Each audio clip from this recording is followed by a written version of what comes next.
Epístola de Paulo aos Romanos, capítulo 1, versículo 14 e 15.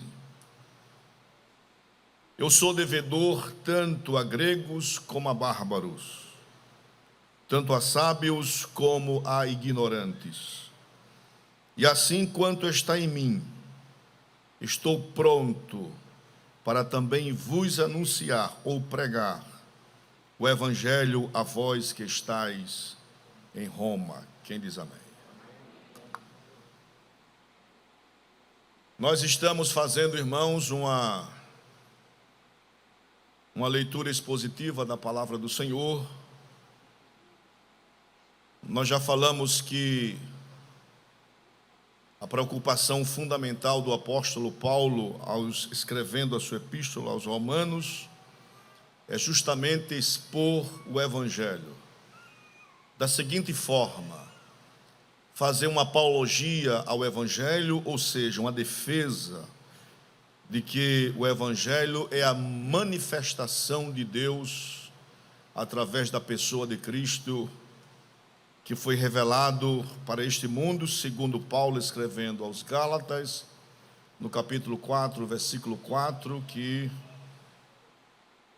no tempo necessário de Deus, o tempo kairos, Deus manda o seu filho nascido de mulher. E nós temos falado aqui que o evangelho, ele não é uma novidade neotestamentária, não. O evangelho, ele está colocado desde o Gênesis até o Apocalipse. E nós temos falado aqui que o evangelho está latente lá no Antigo Testamento. Ele está escondido, ele não está tanto explícito como no Novo, mas o evangelho está lá, é latente. E as pessoas às vezes são antagônicas e sempre elas nos questionam. E aonde pode citar algum versículo em que a latência do evangelho esteja explícita, podendo assim dizer, no Antigo Testamento? Isaías capítulo 40, versículo 9. Veja o que diz Isaías. Um profeta messiânico que falou da manifestação do Emanuel, do Deus conosco, que falou da virgem que ia dar à luz a um filho. Isaías capítulo 40, versículo 9, diz assim: Tu, ó Sião, que anuncias boas novas, sobe a um monte alto, tu que anuncias boas novas. E a palavra boas novas é um verbo evangelizomai, ou seja, apregoar uma novidade de vida, algo especial, alguma coisa que venha trazer paz, alegria, satisfação na alma e no espírito. Boas novas a Jerusalém, ergue a tua voz fortemente, levanta, não temas, e dize às cidades de Judá: eis aí está o vosso Deus. Quem diz amém por isso? Nós temos como tema principal dessa nossa exposição bíblica na Epístola aos Romanos, nós temos como tema o poder do Evangelho. E nós estamos dando subtemas a cada sextas-feiras. E hoje o subtema é a urgência de pregar o Evangelho. Paulo vai mencionar aí, irmão, nos versículos 14 e 15, 3 disposições inabaláveis que está posto no seu coração em relação ao Evangelho. Versículo 14. Paulo diz: eu sou devedor, tanto a gregos como a bárbaros, tanto a sábios como a ignorantes. Quem diz amém por isso? Primeira disposição basilar, irmãos. Paulo, ele é devedor do Evangelho. Os irmãos sabem que lá no capítulo 9, versículo 15 de Atos dos Apóstolos, todo o capítulo 9 é a trajetória de Paulo quando ele sai com cartas dos magistrados do Sinédrio para ir até Damasco. Damasco, irmãos, é a cidade mais antiga do mundo. Damasco era uma capital cultural. Segundo Flávio Joséfo, em Damasco tinha entre 30 a 40 sinagogas. Então muitos judeus moravam na cidade de Damasco. E Paulo é sabedor que lá em Damasco, segundo o que se falava da nova seita de cristãos, muitas pessoas foram conversas ao Evangelho de Jesus Cristo. E Paulo, como um bom fariseu, cumpridor da lei à risca, ele cumpria os princípios farisaicos na íntegra. E ele está como um animal furioso. E ele pede cartas para ir buscar estes cristãos, para prendê-los, trazê-los manietados. Tanto homens, mulheres, crianças, quantos forem necessário. Paulo ele está disposto a fazer uma longa jornada de 270 quilômetros. E antes de ir, a Bíblia não fala, mas eu creio que ele disse: eu vou buscá-los e vou trazê-los. Eu tenho uma missão precípua de trazer esses cristãos, essa nova seita que se levanta e que fala aí de um Cristo que é Deus, que é libertador, que é Salvador. Mas nesta viagem de Jerusalém para Damasco, 270 quilômetros, Paulo vai ter um encontro com Jesus Cristo ressurreto. E ele aparece no caminho como um brilho do sol quando sai na sua força. E Paulo cai por terra e pergunta: quem é que fala comigo? E a voz logo brada e diz: eu sou Jesus Cristo, a quem tu persegues. E no versículo 15 ele diz que Paulo foi chamado como o apóstolo dos gentios, para pregar a gentios, a reis e ao povo de Israel. E Paulo agora é devedor desse chamado, e ele não pode negar. O chamado foi o que ele disse para o rei Agripa: eu não fui infiel à visão celestial. Quem diz amém por isso? Glórias a Jesus. Paulo é devedor. Paulo é devedor aos gregos, a um povo que primava pela intelectualidade, da filosofia.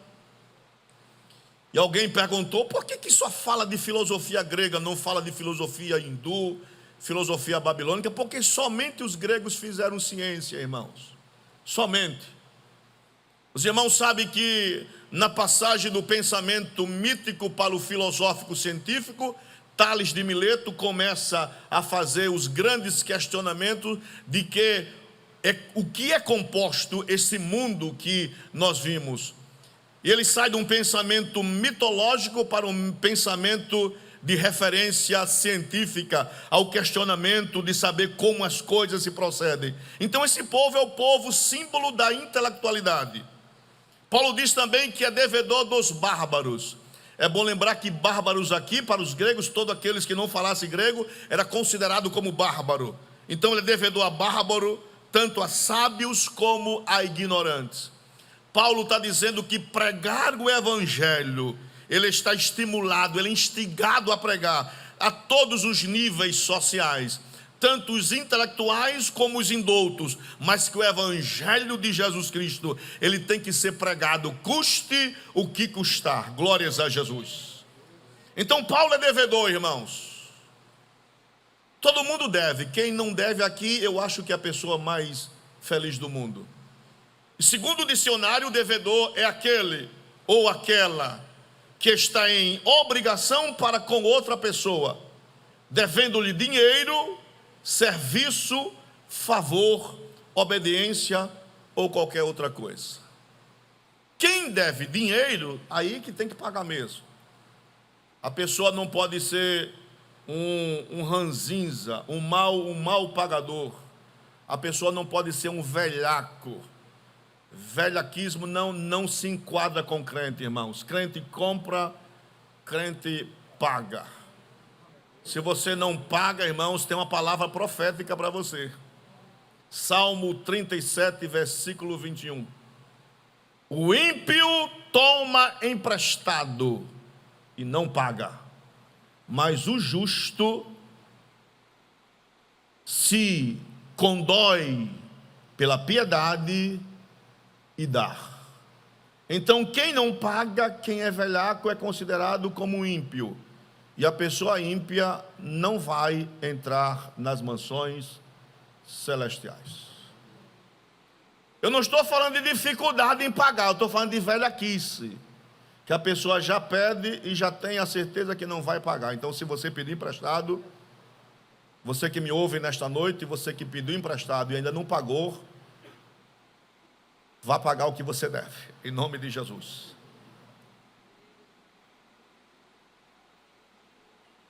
Talvez alguém possa dizer, mas essa imposição é para Paulo, não é para a gente, irmãos. As pessoas sempre dizem, isso é para pastor, isso aí é para missionário, isso aí é para líder da igreja. Não, irmãos. Marcos capítulo 16, versículo 15. Vê o que tem para nossas vidas. Isso é um imperativo do próprio Cristo ressurreto. Jesus ressuscitou e Marcos registra no seu evangelho, no capítulo 16, versículo 15, e disse-lhes a todo mundo: ide, e segundo os especialistas em interpretação, a palavra está no gerúndio, indo, ou seja, você caminha, você vive, você anda pregando o evangelho. Então, indo por todo o mundo, pregai o evangelho a toda criatura. Pregue para o seu pai, para a sua mãe, para os seus filhos, para o seu vizinho, para o colega de trabalho, para o taxista, para o motorista de Uber. Pregue no ônibus, pregue indo para casa, pregue voltando para casa, pregue no restaurante, pregue em todo canto. Se não possível usar palavras, use a metodologia do exemplo. Nem todo mundo dá exemplo de uma boa pessoa que se converteu. Que as pessoas nos vejam como luz neste mundo, que as pessoas nos vejam na nossa maneira de proceder, de falar, de se portar, que nós somos uma nova criatura na presença de Cristo Jesus, nosso Senhor. Glórias a Jesus. Quem deve e não paga é a apropriação que indébita. Artigo 168 do Código Penal. Se você não paga, irmãos, problema para você. Então Paulo é devedor, irmãos. Aí alguém pode ser antagônico e vai nos citar Romanos capítulo 13, versículo 8. Paulo vai escrever o seguinte, em Romanos capítulo 13, versículo 8. A ninguém devais coisa alguma, a não ser o amor, com que vos ameis uns aos outros. Porque quem ama aos outros, cumpre o quê? Toda a lei. Aí eu quero dar uma palavra nesta noite, exegética, interpretativa, para muita gente que profere somente bênção, né? Receba, receba e receba. Os saduceus vão interrogar Jesus sobre a vida futura, porque eles não acreditavam nisso. Colocam um caso de uma mulher que casou com um homem, o homem morreu, casou segundo a lei do levirato, casa com o irmão morre, aí casa um, morre outro, parece que 7 vezes, se eu não me falho, mas 7 vezes. A mulher gostava de matar marido 7 vezes, né? Aí, irmãos, os fariseus não acreditavam na ressurreição e perguntam os saduceus: na ressurreição dos mortos, ela vai ser esposa de quem? Se teve 7. Jesus disse: olha, na vida eterna não tem desse negócio, nem se casa, nem se dão em casamento, serão semelhantes aos anjos. Calou os saduceus. Os fariseus, para bancar os bambambãs da interpretação, vão acoar Jesus com respeito aos grandes mandamentos. E eles perguntam para Jesus: Jesus, qual é o maior mandamento? Jesus disse: o maior mandamento é amar a Deus sobre todas as coisas E o outro é semelhante a esse: amar ao próximo como a si mesmo. Aí Jesus diz uma coisa que a gente não se atenta para isso. Ele diz: destes 2 mandamentos depende toda a lei e os profetas. A palavra depender aí é uma palavra grega, krematai. O que é krematai? Krematai é uma dobradiça de porta, que vai e que vem. O que Jesus está nos ensinando? Jesus já disse: se você amar a Deus sobre todas as coisas, e amar ao próximo como a si mesmo, as portas vão estar abertas para você. Muitas portas não se abrem porque você não ama a Deus sobre todas as coisas e não ama o próximo como a si mesmo. E já a Bíblia diz: quem ama a Deus e aborrece o seu irmão é mentiroso. Como é que eu amo a Deus que não vejo e não quero amar meu irmão? Então que nesta noite a lei da dívida do amor é muito maior do que todas as coisas. Quem ama se dá, quem ama se entrega, quem ama ajuda, quem ama está junto, quem ama sofre junto. Louvado seja o nome do eterno Deus nesta noite, glórias a Jesus. Alguém perguntou: e qual era a medida do amor? Qual é? Alguém vai dizer: não, a medida do amor é fazer. Não, a medida do amor, perguntaram a Agostinho de Hipona qual é a medida do amor. Ele disse: a medida do amor é amar sem medida. Quanto mais ama cada vez mais. O amor tem que ser aumentado, o amor tem que ser multiplicado, o amor tem que ser consistente. E cada dia que se passa, nós devemos amar mais na presença do Senhor Jesus. Versículo 14, continuemos.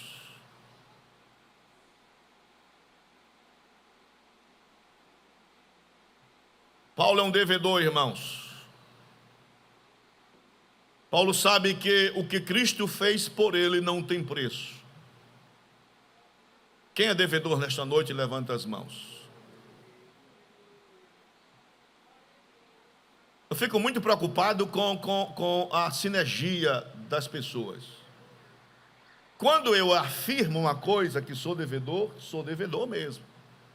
Quando eu digo amém, quando eu levanto as mãos, eu estou me comprometendo com isso. Então não se concebe um cristão que não ame a outra pessoa, independentemente de circunstância. Isso porque me persegue. E qual é o amor que eu tenho por uma pessoa que me persegue? Eu tenho que amá-lo ao ponto de orar a Deus, para Deus quebrantar o coração dela para enxergar o verdadeiro amor. Eu tenho que orar. Eu tenho que orar pelo meu inimigo para que o Senhor possa quebrantar o coração dele, para enxergar que isto que existe entre ele e a minha pessoa é uma barreira colocada por Satanás. Então eu tenho que orar por essas pessoas. Eu, como cristão verdadeiro, eu tenho que interceder para que Deus possa quebrar o coração destas pessoas. Glórias a Jesus. Versículo 15. E assim, quanto estar em mim, estou pronto. Segunda disposição. A primeira, Paulo é o quê? Devedor. Paulo tem uma dívida muito grande com Cristo, ele tem que pagar essa dívida, e a dívida que ele tem é dar a sua vida por completo a Jesus Cristo. Ele tem que se gastar pelo Evangelho. Ele sabe que o Evangelho é poder de Deus, ele sabe que o Evangelho transforma a pessoa, ele sabe que o Evangelho quebranta coração, ele sabe que o Evangelho é novidade de vida, ele sabe que o Evangelho traz alegria, ele sabe que o Evangelho pode transformar o mais vil pecador em uma nova criatura. Glórias a Jesus. E ele está pronto, irmãos, a pregar, a anunciar o Evangelho. Eu quero fazer uma recapitulação nesta noite. E o que é pregar na verdade, irmãos? Pregar não é somente receber uma oportunidade, ler uma palavra bíblica e falar alguma coisa. Não, pregar não é só isso, não. Quem prega é um elo de ligação entre o natural e o transcendental. É a obrigação daquele que prega, fazer uma ponte entre isto que é natural com aquilo que é transcendental. Quem prega tem que levar o povo até a presença de Deus. E eu quero dizer que isso também está incluído quem louva. John Wesley disse: quem louva prega duas vezes, porque você prega com a sua voz louvando e você prega com a letra da música. Então quem canta tem por obrigação de pegar o povo que aqui está e entronizar até a presença de Deus. Por isso que muitos louvores que nós ouvimos, a gente diz: esse louvor chegou no céu, a alma se eleva, o coração se fica revestido de alegria, e o poder da glória de Deus desce, e nós sentimos a presença do Senhor. Glórias a Jesus. E o que é pregar, irmãos? Pregar é promover uma ligação vital entre a suficiência infinita de Deus e as necessidades humanas. A gente só ouve a palavra porque nós somos seres necessitados. Nós só estamos aqui porque nós necessitamos ouvir Deus falar.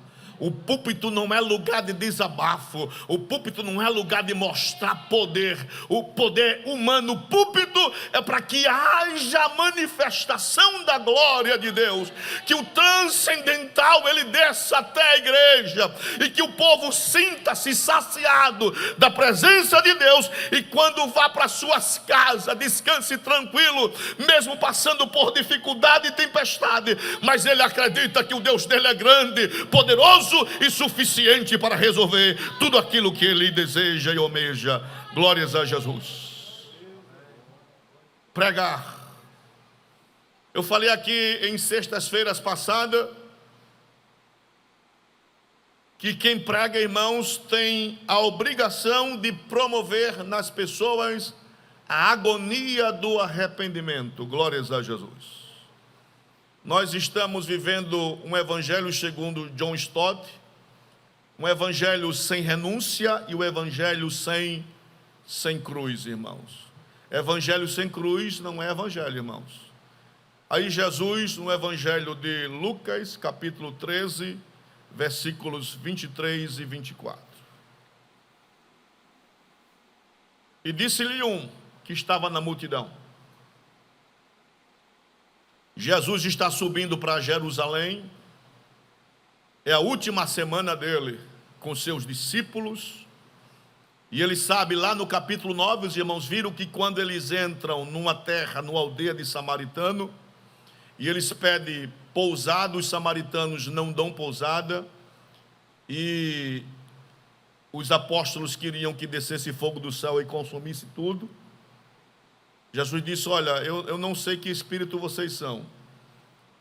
Os samaritanos observam em Cristo que o semblante dele está transmudado, porque a feição dele é como de um adorador que vai até Jerusalém. Seria a última vez que ele iria para Jerusalém. Ele vai passar por Jericó. Em Jericó ele vai encontrar com o cego de Jericó, depois vai encontrar com Zaqueu e depois sobe para Jerusalém. E Jesus, nesta caminhada desta semana, nesse trajeto para ir para Jerusalém, Lucas registra no capítulo 13, versículo 23 e 24. Aí uma pessoa que está na multidão pergunta para Jesus: Senhor, são poucos os que vão se salvar? E ele lhe respondeu: esforçai-vos por entrar pela porta estreita, porque vos digo que muitos procurarão entrar e não poderão.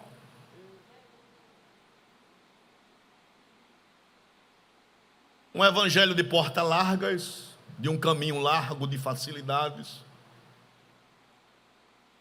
Um evangelho que se oferece um cardápio por demais recheado hoje em dia, em que as pessoas vêm à casa de Deus e saem com a disposição e a certeza de que elas serão muito abençoadas. E qual é a maior bênção nossa de estar na casa de Deus? A primeira bênção que nós temos, grande bênção, é termos a certeza da nossa salvação. Só isto basta, irmãos. Saber que o nosso nome está escrito no livro da vida. E que um dia nós vamos estar com Jesus para todo sempre. Não tem alegria maior do que esta. Então, um evangelho de facilidades, que você vem e as pessoas lhe oferecem facilidades. Um amor de Deus que não cobra as pessoas. Não existe amor sem cobranças, irmãos, não existe. A gente vê aqui na apresentação da Gabriela, os pais têm que se comprometer em criá-la no temor e na disciplina do Evangelho. Isso é uma obrigação de amor. Isso não é uma imposição, mas isso é uma disposição de uma referência de um pai e uma mãe que ama o seu filho e que cria-os no temor do Senhor para que eles possam aprender as santas escrituras. A mesma disposição do amor está na confissão pública diante de Deus e das testemunhas, quando uma pessoa vai contrair matrimônio. E a primeira coisa que a pessoa pergunta à pessoa é saber se ela vai ser fiel ao outro, sendo na dificuldade, na doença, na tribulação. Aí a pessoa diz: eu sou, e por quê? Não é amor, então para que fazer isso? Porque o amor tem que se dar, irmão. O amor tem que se doar. O amor tudo sofre, tudo suporta. O amor tudo crê. Então amor que não se cobre não é amor. Então Jesus disse: se vocês quiserem vir após mim com amor, tome cada dia a sua cruz, negue-se a si mesmo e siga-me. Glórias a Jesus. Paulo, ele está, irmãos, comprometido com o Evangelho. Primeira carta de Paulo aos Coríntios, capítulo 9, versículo 16.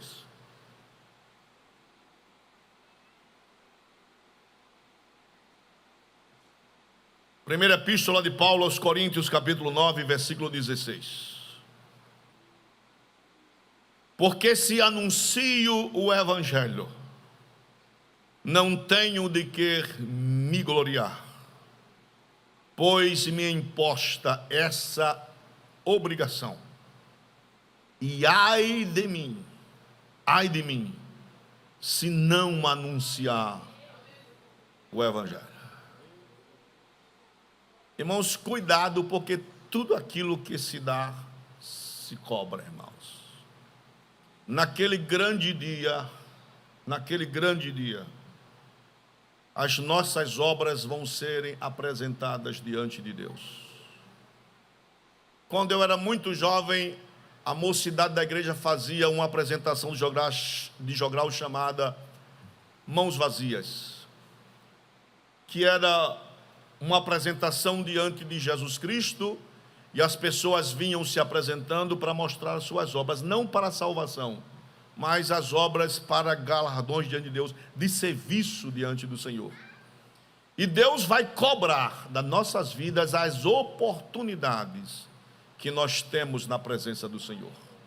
Lucas capítulo 10 tem a parábola do bom samaritano. Eu quero dizer para você que oportunidades é dada por Deus, não é você que cria, irmãos. A gente acha que quando faz uma obra de caridade, quando a gente ajuda a pessoa, acha que foi a gente que foi encontrar. É Deus que cria oportunidade. Deus criou uma oportunidade para um levita e para um sacerdote, e todos dois desprezaram. Um homem descia de Jerusalém para Jericó, e no caminho ele foi assaltado, ele foi espancado, foi colocado como morto. O sacerdote está lá em Jerusalém no templo, oferecendo sacrifício, cantando os salmos, louvando a Deus, cantando com a multidão, e ele desce. Quando desce, encontra quem? Aquele homem que foi maltratado. E ele, para não se contaminar, segundo a lei, ele passa de largo e vai embora. Da mesma sorte desce um levita. O levita também está adorando a Deus, está louvando ao nome do Senhor, está salmodiando ao Senhor. Quando passa por lá, vê o homem caído, e também faz a mesma coisa, ele passa de largo. Mas a Bíblia diz: mas um samaritano, um homem que era considerado execrável da sociedade, um homem de raça híbrida, ele passa. Quando vê o homem, se compadece, trata das feridas, coloca no cavalo, leva para a hospedaria, ainda paga para ser cuidado. O intérprete da lei está observando tudo aquilo, e Jesus pergunta: quem desses mostrou tem maior amor? E ele disse: parece-me que este último. Jesus disse: vá embora e faze o mesmo.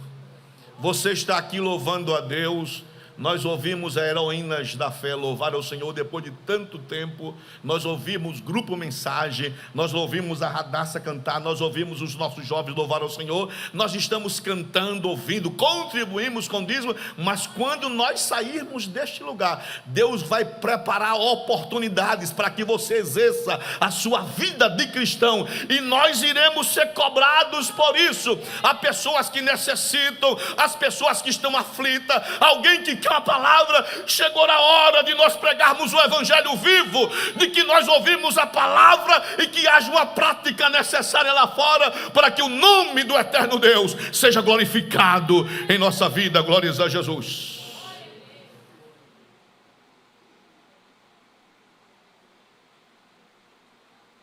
Paulo quer pregar um evangelho de poder, irmãos, um evangelho de cruz.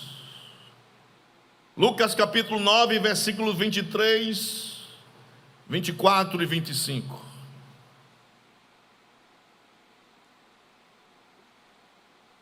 Eu quero só repetir o que eu falei. E dizia a todos: se alguém quer vir após mim, faz o quê? Negue-se a si mesmo. E tome o quê? Tome cada dia a sua cruz e siga-me. Todos nós temos uma cruz, irmãos. A minha cruz não é a minha sogra. O pessoal diz isso, né? Não, a minha sogra é uma benção. A minha cruz, o que é a minha cruz? A minha cruz é aquilo que é mais débil, mais debilitado na minha vida. É aquilo que mais me perturba. É aquilo que mais me quer trancafiar. É aquilo que mais me impulsiona. Jesus disse: se você quiser ser meu seguidor, estas coisinhas que atrapalham, que impede, você tem que negar-se a si mesmo. A minha vontade depois de cristão não é mais a minha vontade. A minha vontade está condicionada à vontade do Senhor Jesus Cristo. Os meus objetivos não são mais os meus objetivos. Os meus objetivos têm que estar fundamentados na vontade de Deus. E para isso eu tenho que me negar, e negar não é fácil. Ser crente é a coisa mais difícil do mundo. É a gente fazer como Paulo: aquilo que eu não quero fazer, termino fazendo, mas eu já estou crucificado em Cristo Jesus. Eu não vivo eu, mas Cristo vive em mim. Glórias a Jesus. Então tome a sua cruz a cada dia e siga Jesus.